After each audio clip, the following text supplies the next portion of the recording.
Ukitaka kuvunjiana heshima na mtu awe jirani yako, alafu upige maendeleo, hata awe na upendo vipi, atabadilika. Kwa sababu wewe unaishi maisha ambayo yeye analala njaa, wewe unatoka na gari ya milioni 300, unaweka mafuta full tank, yeye hata dagaa wa kula hana. Kwa automatic tu ile roho ya Kaini inaamka. Na wengine wanachukiwa kwa uzuri wao tu. Kitakuwa kimalaya hiki. Amefanya lini umalaya? Dada watu kapita tu. Wewe mjui huyo?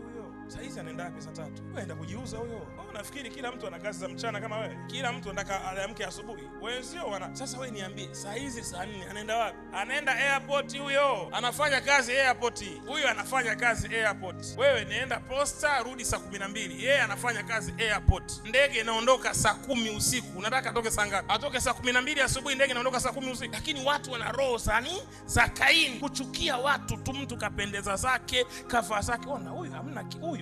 Hey, haya niambie saizi saa 10 ya usiku anatoka wapi? Huyu katoka kidimbwi. Saa 10 usiku. Ona, kume mwenzio ndo kashuka kwenye ndege, anarudi nyumbani. Roho ya Kaini inavyotesa watu. Nataka nikwambie ukweli, maneno haya IPM nayaongea leo nikiwa hai. Ukitaka kupendwa kwenye hii dunia, anza wewe kupenda watu wengine.